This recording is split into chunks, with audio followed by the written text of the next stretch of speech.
Hello guys guys आज एक new topic new module start कर रहे हैं हम लोग, दैट इज फेज रूल। हमारी पूरी सीरीज का ये लास्ट का चैप्टर है, एक्चुअली लास्ट का मॉड्यूल है। ठीक है, तो एक और वीडियो के साथ मैं आ रहा हूं। यहाँ पे हम लोग phase rule, exactly what is phase rule actually ये पढ़ेंगे, and what are the terms involve in phase rule, that also will going to understand in today's lecture. Okay, so शुरू करते हैं गाइस। पहला चीज तो इंट्रोडक्शन दे देता हूं, क्या एग्जैक्टली फेज रूल है और क्या हेल्प करता है। See, phase rule generally help करेगा हमें, okay, it deals with the behaviour of a heterogeneous system. ठीक है, हेटेरोजीनियस सिस्टम के बिहेवियर अंडरस्टैंड करने के लिए ओके हेल्प करेगा, that heterogeneous behaviour of a heterogeneous system in the state of a equilibrium. Understood? Equilibrium यानी क्या guys? Equilibrium यानी the rate of forward reaction is exactly equal to rate of a reverse reaction. Reversible reaction जो होता है, जहां पे reactant to product, product to reactant form होगा। Okay, तो जो रिवर्सिबल रिएक्शन है जिसमें फॉरवर्ड और रिवर्स रिएक्शन की स्पीड सेम हो जाएगी, एक ऐसी कंडीशन आ जाएगी जहां पे जिस स्पीड से रिएक्टेंट प्रोडक्ट फॉर्म कर रहा है उसी स्पीड से प्रोडक्ट रिएक्टेंट फॉर्म करेगा, उस state in a reversible reaction is called as a equilibrium condition. So अगर हेटेरोजीनियस सिस्टम है, सिंपली सिस्टम यानी हम लोग ले सकते हैं कोई भी से a matter may be in a solid state, liquid state, in a gaseous state. अगर एक ऐसी सिस्टम है जो कि हेटेरोजीनियस सिस्टम यानी क्या, रिएक्टेंट एंड प्रोडक्ट दोनों का फेज जो है वो अलग रहेगा। फेज यानी स्टेट्स ऑफ मैटर अलग रहेगा। अगर सॉलिड लिक्विड हो सकता है, मे बी लिक्विड गैस होगा, मे बी सॉलिड गैस होगा, this way only. So that system is called to be a heterogeneous system. तो अगर हेटेरोजीनियस सिस्टम है और वो इक्विलिब्रियम स्टेज में है, तो उसका एक्जैक्टली बिहेवियर क्या, that will going to find out with the help of a phase rule. Clear? ये चीज पहले तो हम लोग नोट करेंगे। Next, phase rule in general क्या करेगा? The phase rule help to predict the quantitatively the effect of changing temperature, pressure and concentration. ये बहुत इंपॉर्टेंट है गाइस। फेज रूल हमें एक्चुअली हेल्प कर रहा है to predict the effect of change in temperature, change in pressure, change in concentration, correct, on a heterogeneous system in equilibrium condition. ठीक है, तो हेटेरोजेनियस सिस्टम अगर इक्विलिब्रियम कंडीशन पे है तो वहां पे हमने टेम्परेचर, प्रेशर या फिर कॉन्सेंट्रेशन चेंज कर दिया, तो उसका एक्जैक्टली इफेक्ट क्या होगा, दैट विल आइडेंटिफाइड, और we can predict the effect of those changing in temperature, pressure और concentration of the heterogeneous system by the phase rule.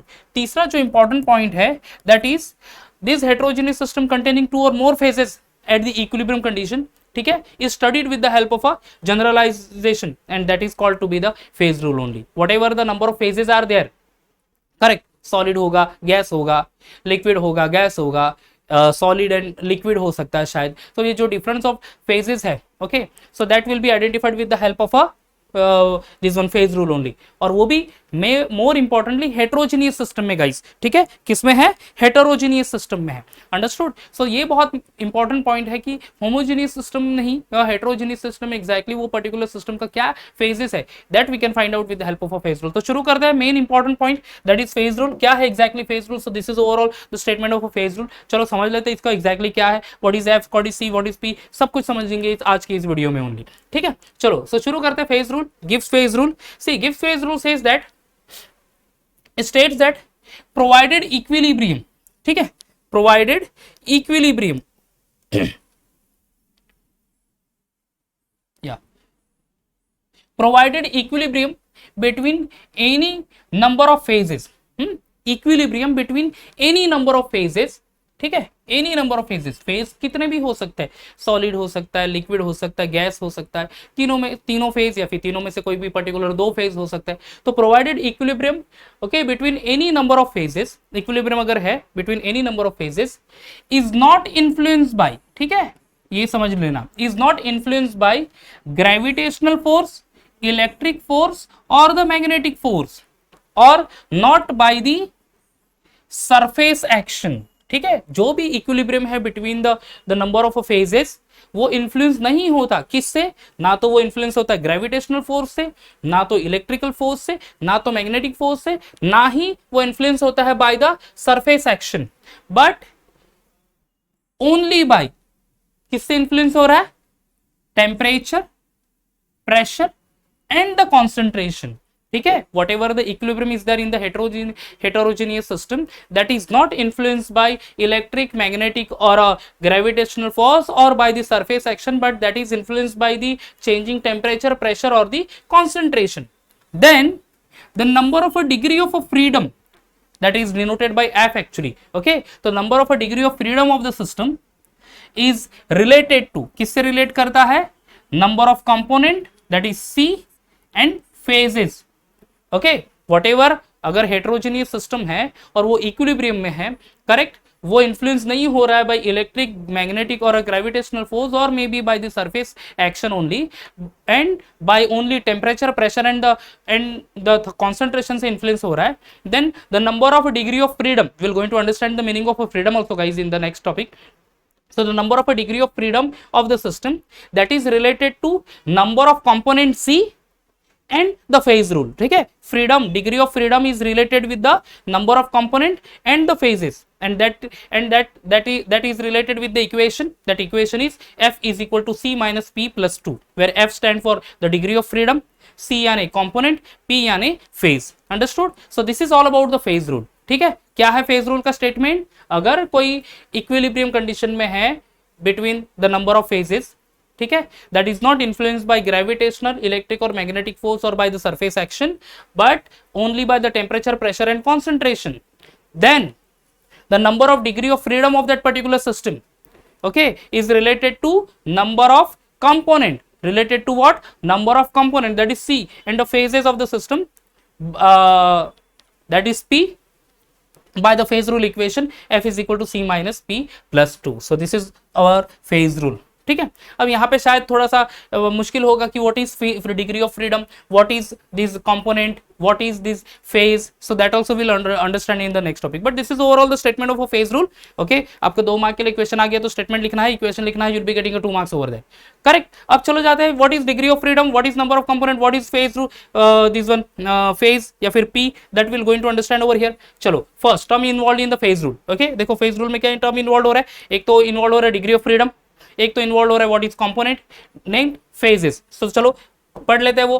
First phase की तरफ चलता है कि what exactly the phase, phase is denoted by P sign only, ठीक है, P से denote करता है। क्या है definition, it is defined as any homogeneous, physically distinct and mechanically separable portion of the system. क्या है, physically distinct and mechanically separable portion of the system which is separated from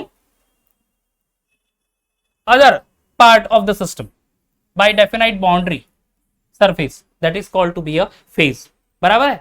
तो फिर समझ लो, एक एग्जांपल ले लिया हमने, ice which is in solid state, water in a liquid state and this water vapor in a gaseous state। तो guys ये जो solid है, ice present in the solid, that is the phase, water present in a liquid state, that is the phase of that particular component, water vapor present in the gaseous state, so that is the phase of the system only, ठीक है। तो system यहाँ पे क्या है, H2O, system is H2O only, बराबर है। वो सॉलिड में है, लिक्विड में अपीयर हो रहा है, गैस में अपीयर हो रहा है, तो ये जो हो गए ये है फेजेस। तो दैट इज होमोजेनियस। अगर फिजिकली डिस्टिंक्ट है, फिजिकली डिस्टिंक्ट है ना, एक सॉलिड है फिजिकली, दूसरा गैस है सेम कंपोनेंट, तीसरा है सॉरी लिक्विड एंड तीसरा है गैसियस स्टेट में। So physically distinct and mechanically separable portion of the system, ठीक है, physically distinct and mechanically separable of the system which is separated from the other part of the system by definite boundary surface. एक particular boundary surface से ये करेगा, क्योंकि समझो कि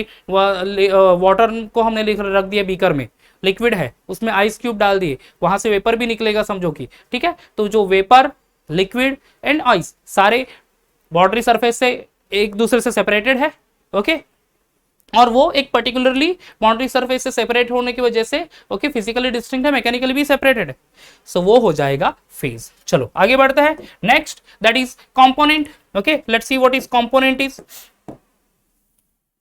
चलो कंपोनेंट सी। अब कंपोनेंट क्या है, this is the smallest number of independently variable constituents, ठीक है, क्या है, smallest number of independently variable constituent that is taking part in the state of equilibrium, equilibrium में टेक पार्ट कर रहा है, ठीक है, इक्विलिब्रियम कंडीशन में वो पार्टिसिपेट कर रहा है, that is the smallest part of individual variable constant particles taking part in the state of the equilibrium by means which the composition of the each phase can be expressed directly or in the form of chemical equation, understood, that is actually called the component। अब देखो example, शायद से definition से थोड़ा सा और confuse हो जाएंगे, एग्जांपल देख लेते हैं।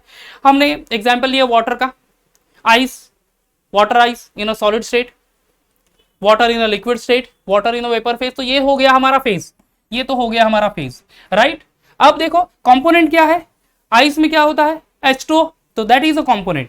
वाटर में दैट इज लिक्विड वाटर का एक component H2O, vapour water vapour का component H2O। So this H2O are actually the component in 3 different phases, solid में भी, लिक्विड में भी एंड गैसेस में भी। So the component is H2O and these are the 3 phases of the system. समझ में आ गया। अगर वाटर सिस्टम है तो solid ice one of the state या phase, liquid water one of the phase of that H2O, water vapor one of the phase of the H2O, solid, liquid and gas respectively, and H2O is the component. And the last factor, that is the degree of freedom. What is degree of freedom? This is the minimum number of independently variable factor such as temperature, pressure and the composition of the phases. ठीक है, minimum number of independently variable factor such as temperature, कौन कौन से factor है, temperature है, pressure है, as well as the composition of the phases, which must be arbitrarily specified in order to represent the perfectly condition or say perfectly the condition of the system. So whatever the condition of the system is expressed by the certain factors like temperature, pressure and the composition, that is called to be a degree of freedom denoted by sign F. So understood guys. So phase rule हमने समझ लिया, what is the rule or what is the equation, that is F is equal to C minus P, C minus P plus 2, where F is the degrees of freedom, C is the component and P is the phase only. We over here we studied what is phase, ठीक है, what is component and what is the degree of freedom as well. So I hope guys today आज का video अच्छा लगा होगा, video को like कीजिएगा, channel को सब्सक्राइब कीजिएगा, ठीक है गाइस। नेक्स्ट वीडियो में मिलते हैं, bye bye and take care.